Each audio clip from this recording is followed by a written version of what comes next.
Top 5 of men's hoops. The number 1, number 2 seed both upset over the weekend. We'll break down how it all went down and how it changes the road to March Madness, Carson. And the most anticipated matchup in the juicer this semester, Sean Dempsey versus myself, Carson, Fowler. It's going down the wire in the juicer. And we'll wrap it with our final thoughts and plays of the week. We'll break it all down because there's no Pulp, and it starts right now. Kansas State has been on fire this year. Missouri is one of the most fraudulent teams in college basketball. And it was proved They're not going to fire him. He's the best player in program history. Side to Lawrence for the win. Yes, he got it. She is the Shohei Ohtani of college softball. This is a team that's potentially going to be a top 10 team in the country. How you feeling? I'm excited to win the juicer. LSU has captured its very first national championship. Hello, friends, and welcome inside the Citrus TV studios for another edition of No Pulp. Chloe Smarz joined alongside Mr. College Basketball himself, Carson Fowler. And Carson, Super Bowl might have headlined the weekend, but college basketball giving much to talk about. The biggest news to address, obviously, the fall of the number 1 team in the country, Auburn.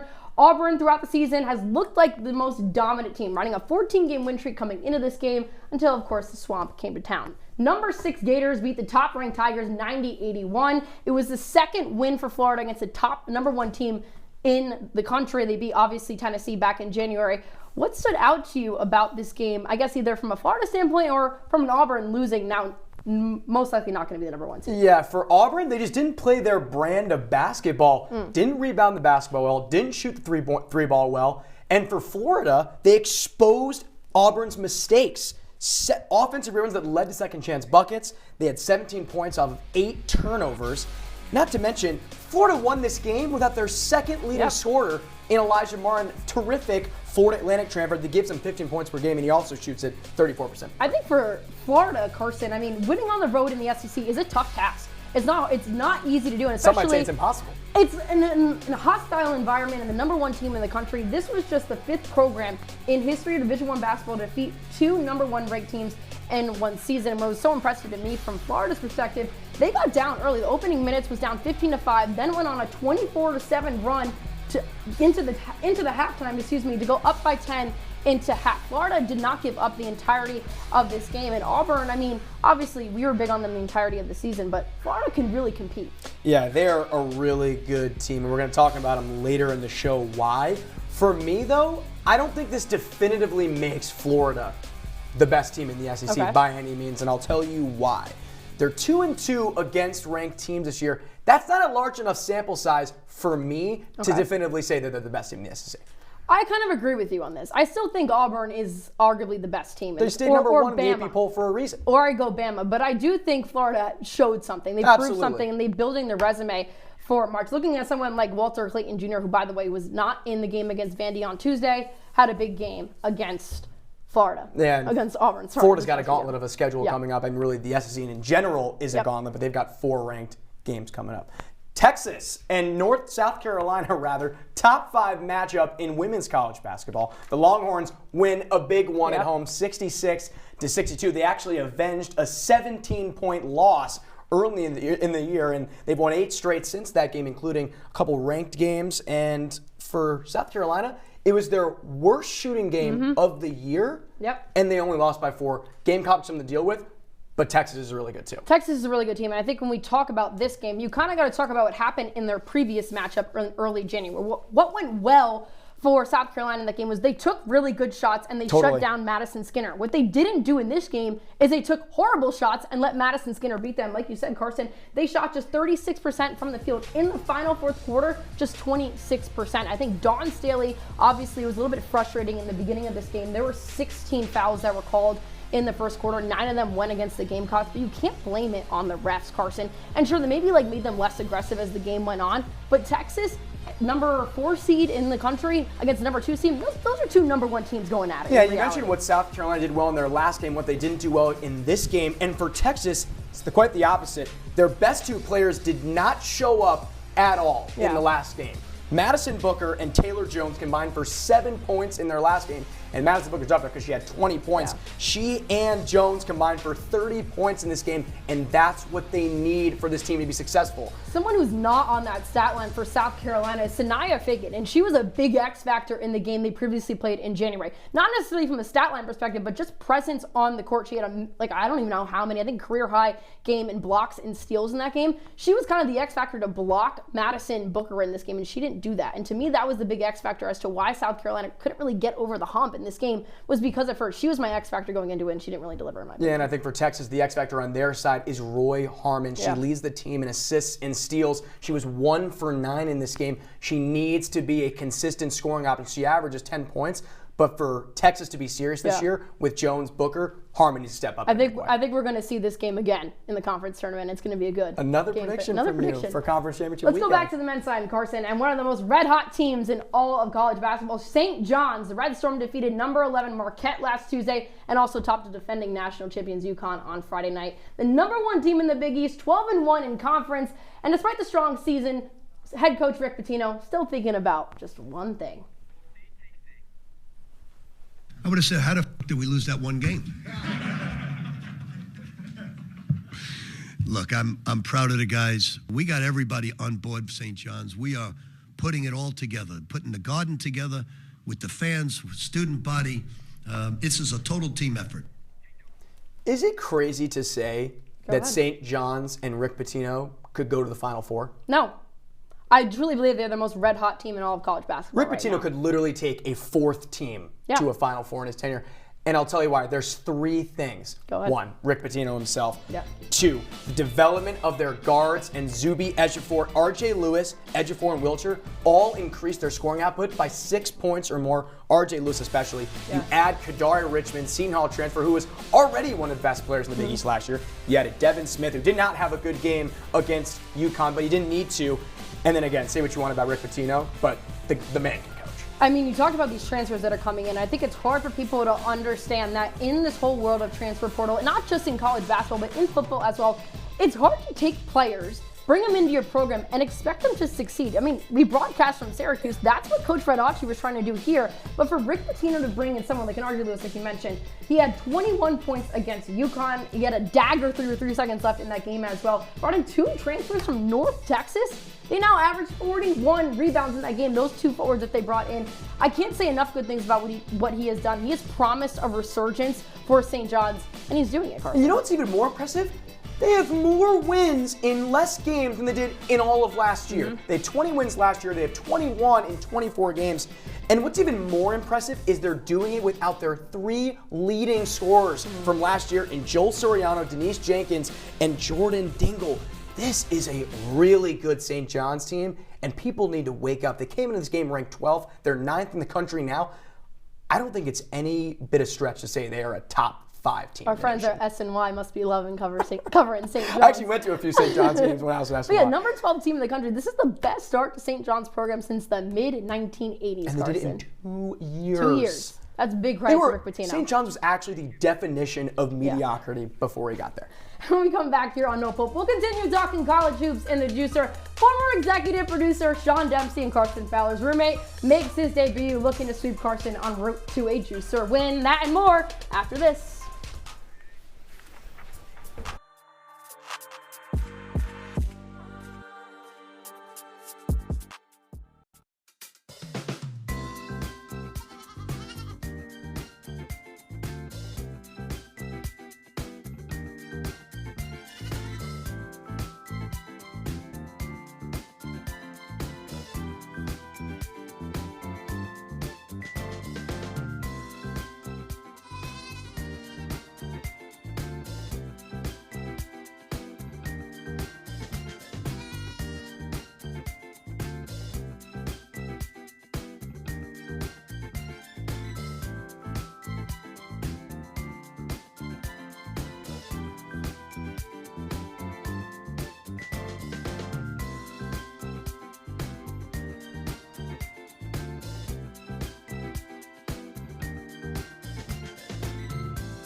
Here we go.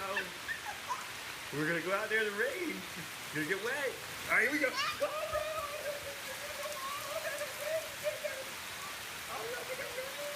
okay, quick.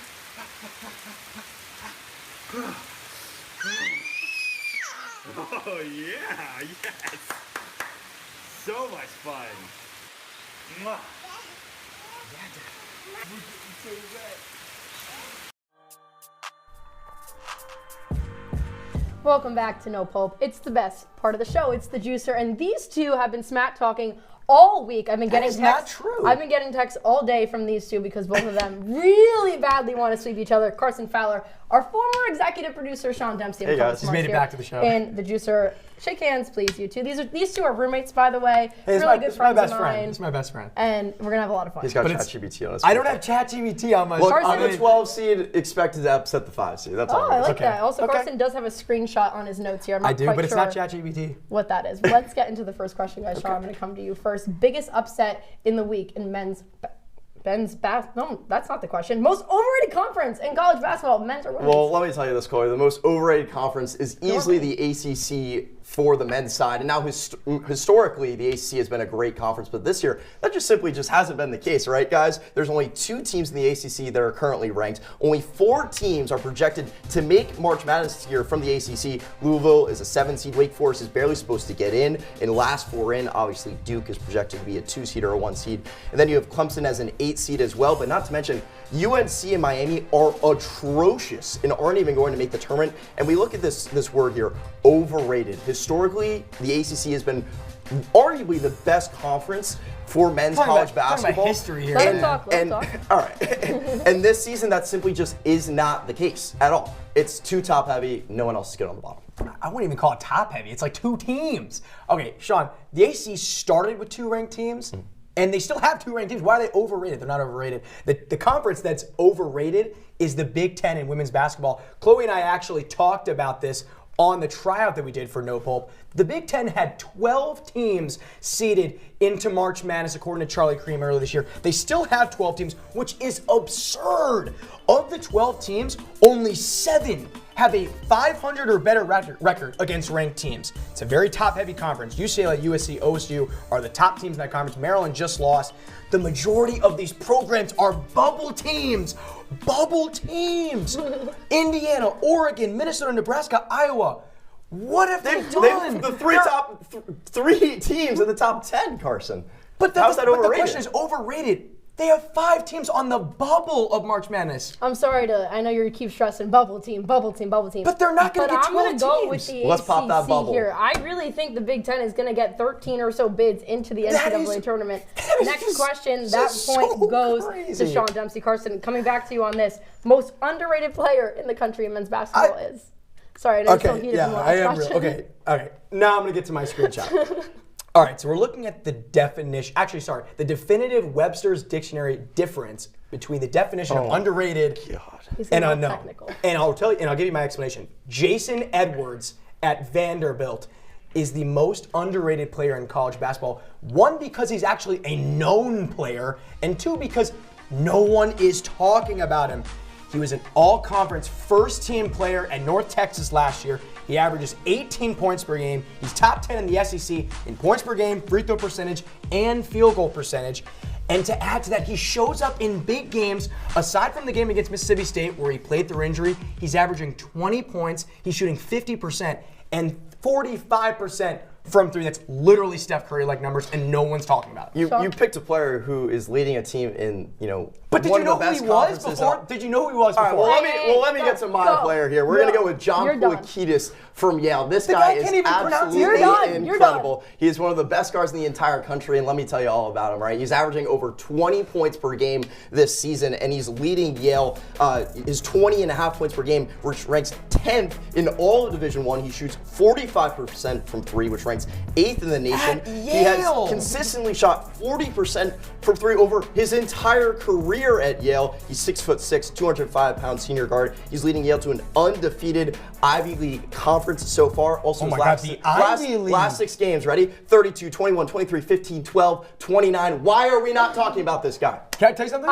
No, you're done. Underrated versus unknown. I'm giving you the point. I love how passionate you are about Vandy. I'm going to go with you here, Carson. Thank God, actually. You too. I can't. I'm losing. Anyways, back to you here, Sean. What unranked women's basketball team has the best chance to make a run in the NCAA tournament? All right, I'm going to go with Baylor here, and I know there's a little bit of discrepancy because when I made this pick, they were currently unranked, but now they are currently ranked as 25th in the nation. But let me tell you all about them, right? They have 6 players on their team that are averaging 10 or more points. They currently sit at first in the Big 12. Only tough losses were to number 1 UCLA and number 9 TCU. The team shoots 35% from 3, which you need to make a run in March. Let's be real here, guys. They also have a great opportunity here to get big wins at the end of the season against number 9 TCU and then also against Kansas State, who's the 12th team in the nation. I think they can really make a run. Also, they're ranked now, so they're making progress. So Sean mentioned Baylor's 2 losses rather, because they've only played 3 ranked teams. Who have they played? They played no one. You know who has played teams? Illinois women's basketball. And they're actually unranked, Sean, for the record, not unlike your pick in Baylor. They're 3-3 against AP-ranked teams, and they're a force to be reckoned with. They're one of the best defensive teams in college basketball. They hold teams to 60 points per game. They've won 6 games in a row, including their first ever program win against Maryland on the road. They're 19-5. They're 4th in the Big Ten. They have one of the best forwards in the country in Kendall Bostic. She might be the Big Ten Player of the Year. Give me Illinois to make a deep run in March Madness. Big Ten Player of the Year, by the way, is Juju Watkins. But anyways, Sean, it's a pleasure to have you back on this show. And you put so much time and effort into No Pulp. Our only 2 losses are against but Illinois 2 of the top 10 has teams had in the 5 nation. consecutive road wins, and they're going to get hot in terms of March Madness. And they're unranked. They're actually Carson, congratulations. You have won the God. Juicer. I know it's because you got swept last Let's take a look at the Juicer standings and how this semester has played out. Uh-oh! Carson Fowler, you are number 1 on the Juicer standings. Someone has shot up the standings. Considering last semester and where you got swept, this is actually a big come up for you. You have Sean Dempsey, buddy, all the way at the bottom. But guys, buddy, I didn't mean to buddy you. I'm sorry. Where's my You're juice? a really good friend. Where's the juice? No juice for you today because when we come back here barely on No won. Pulp, we'll break down YouTube. Some of the top teams in the best conference in the SEC. Carson and I talk each team's path to a potential run in March Madness. All that after this.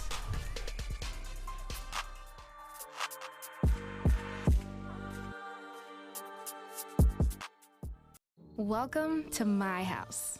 Lately, not my happy place. Everybody's pretty tired of each other. The parents were not themselves. My little brothers were morphing into small creatures. The walls were closing in. Clearly a case of too much family, too close, 24/7. And there's a lot of that going around right now. If this sounds like your house, try going someplace new. YourLifeYourVoice.org.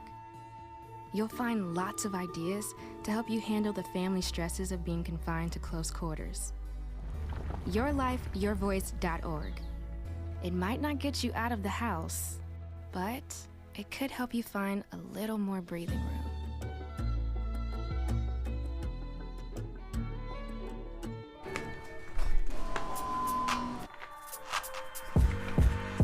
Welcome back to No Pulp. Chloe Smarz, Carson Fowler. We're playing a new game here on No Pulp. It's called Detective. We're breaking down some of the top teams in the SEC. Well, we're actually talking their either biggest strength or their most glaring weakness, and how far we think they'll actually go in the NCAA tournament. Chloe, you go first. Alabama, a glaring weakness or a biggest strength, and why? I think their biggest strength, it's obvious, it's going to be their elite offense, and I think what they're going to make it to is back to the Final Four where they were a year ago. This is the #1 scoring offense in the country in Alabama. When you have a team that averages 90 points per game, they can score in almost any situation and scenario. And what's not talked about enough with this Bama team, and I was researching them today, they rank 6th in the country in bench points. They average 35 points off the bench. Why does that That's actually matter, a great, Carson? that's a great stat, actually. Why does that matter? Well, when you play in the postseason, injuries, weakness, people get tired, people get slow. You need someone off the bench to be able to come in and make an impact. Obviously, you have someone like Mark Sears, who's the general of this team, the best, one of the top point guards in the country. But then you also have someone like Grant Nelson, averaging 12 points per game. He's averaging 8 rebounds per game. This is a team that can really just score any way, how. And that's why I think Alabama is poised to make another Final Four appearance. Also the fact that I think they're going to be the top seed in the SEC. Oh, you are full of predictions today. Yeah, I am. I'm rolling the tide today. Mark Sears, by the way, Ohio University. That's where he started his career, so a big Ohio guy. Well, Carson, let's go to Kentucky, the number 15 team in the country. Obviously, first year without John Calipari. What do you think? Glaring weakness, I'm assuming, and how far will they go? I'm going with Mark Pope as my glaring weakness, and I want to emphasize this. I don't think he's a bad coach. He won 110 games at BYU, and he went to March Madness twice. He's the glaring weakness. How far they will go? Sweet 16 or round of 32. That's my guess. Put it up on the screen. I'll tell you why. The guy has not ever won a game in March Madness. How are you supposed to lead a team in the biggest game of your career when you've never done it before? I'm sorry, experience matters in March Madness, especially with a team that has so many new players like Kentucky. Not to mention, they're kind of dancing on the 4-5 seed line right now. You're going to have a really tough game in the second round by either, I got a few here, Arizona, Michigan State, St. John's potentially, but they'll probably end up moving up. And then you get a 1 seed in the third round in the Sweet 16. So Mark Pope, their glaring weakness, but again, not a bad coach, just a first year glaring error for Kentucky. Yeah, valid. Let's go to mine. Florida.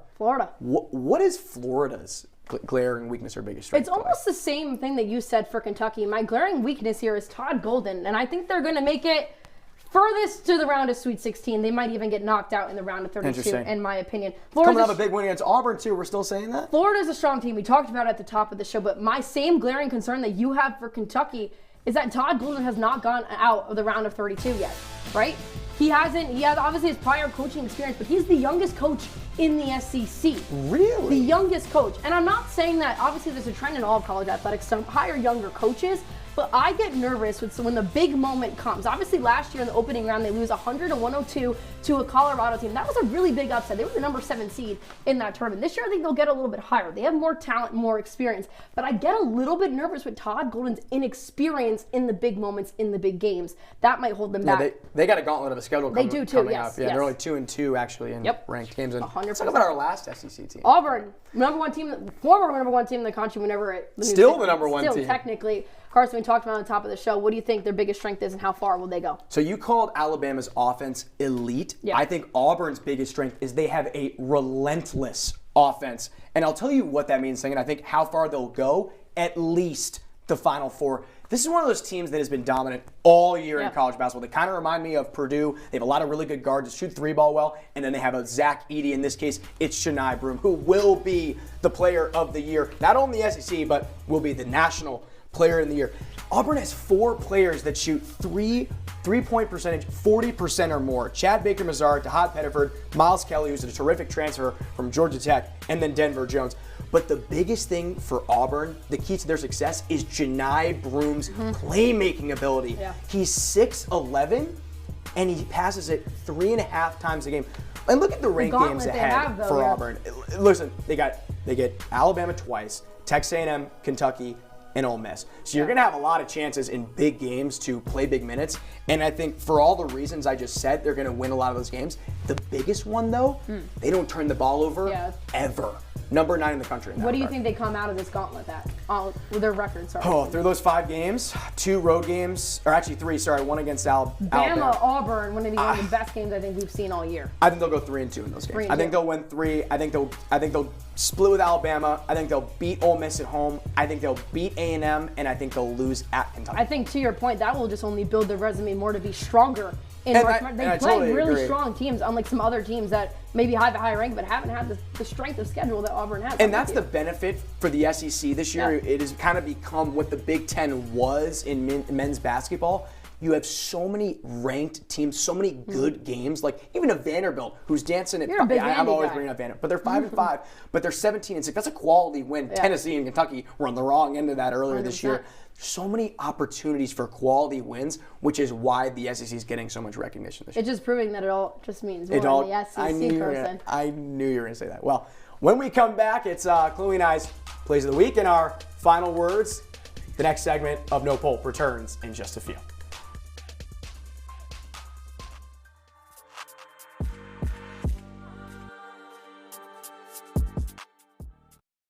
There's one thing you can never have sex without. It's not something you buy. Or something you take. In fact, there's only one way to get it. It has to be given to you, freely. It's consent. Because sex without it isn't sex. It's rape. Consent.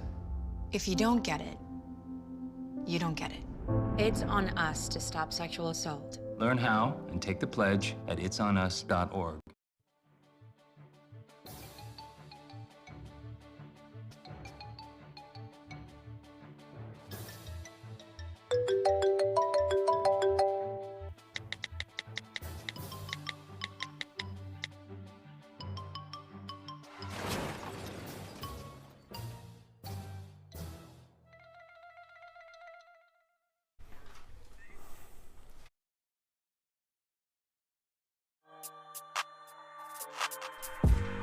Wrapping up here on No Pulp, and somehow, some way, I was gonna find a way to get college softball into the show, because what better than to recap in the middle of February 2025 opening day with my play of the week. We're gonna go down to Gainesville, Florida, the #2 team in the country. Look at this bunt attempt by North Florida. Oh, Reagan Walsh, superwoman, catches this bunt attempt, and there you go.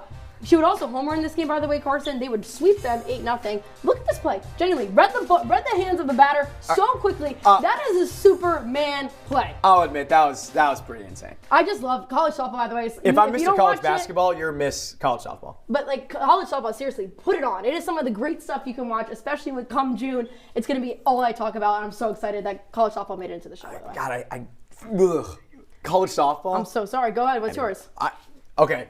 I want you to watch this, Chloe, because it's my first time this seeing play it. is actually insane. From 70 feet away, Dion Perry, Fairfield defeats Marist at home. And what's crazy is Marist is actually playing for a bid in March Madness this year, so that was actually kind of a big loss. Dion Perry's a transfer from Loyola, Maryland, actually a great player. Funny enough, Indiana actually hit a similar shot against Michigan that didn't matter. They actually covered in that game, but this one definitely mattered, and a big win for Fairfield. Carson, that definitely is one of the best plays that I've seen all week, so kudos to you. But for my final word, we go to the recent interview from LSU cornerback Greg Brooks Jr., the former Tigers captain, speaking out on Good Morning America for the first time since suing the university for negligence after undergoing surgery to remove a brain tumor. Back in September 2023, Brooks passed out during practice after vomiting and experiencing severe nausea. That lawsuit claims that Brooks Jr. was then told by an LSU athletic trainer that he had vertigo and was cleared to return to practice in the next day. It wasn't until 39 days later, with continuing symptoms, that the LSU medical staff sent Brooks to the hospital. It was later discovered that Brooks had a brain tumor, and since that discovery, he's undergone multiple surgeries and chemotherapy and is relearning how to eat, walk, and speak. Brooks' father, Brooks Sr., said that he was never notified by LSU that his son was experiencing these symptoms, and that head coach Brian Kelly had not contacted Greg Jr. in over 16 months since the diagnosis. Brian Kelly has spoken out in recent days saying that these claims are false, and he will continue to support Brooks Jr. through his recovery. But from all this, the biggest lesson to learn: listen to athletes' health. Coaches, doctors, even players themselves. Playing sports is a privilege, and one's health is a priority. And as much as we push athletes are superhuman, the reality is much different. We're wishing Greg Brooks Jr. a healthy and speedy recovery, Carson. Yeah, the thing that I actually love so much about the show is we do get to share stories like that, and I'm glad you found that one, Chloe. For my final word, it's Tom Izzo, the head coach at Michigan State. He tied Bob Knight's Big Ten Conference wins record, actually 353 wins. Izzo did it in front of a sold-out crowd in a bounce-back win over Oregon, and even better, he did it in front of the team he guided to the national championship in 2000. This is a bit of a homer pick for me. I can totally say that, honestly. I can very vividly remember my first ever college basketball game. It was at the Breslin Center, the home of the Spartans, December 30th, 2014, Maryland over Michigan State in triple overtime. And despite the Spartans being 9-5 at the time, I knew they were a talented team. They were led by an even better head coach. And of course, they ended up going to the Final Four that year before losing to Duke. And to get back on track for my final word, what's even better about this timing of this, Izzo could have had the record on Saturday had his team won a game on the West Coast, but instead he can break the record against Knight's former team in Indiana tomorrow night at 9 p.m. But here's my one ick. The game is exclusively on Peacock. Why? A chance to witness history, and you have to be subscribed to NBC's streaming service for $8 a month or $80 a year? I think that's a shame, especially for the longtime fans of college basketball that have been so fortunate enough to watch a legendary head coach get to a point in his career where he's won 350 regular season conference wins. It's a shame. I didn't know you were going to turn into a Peacock hater after that, but great final word from you. From the two of us and our entire producing crew saying so long and have a good night.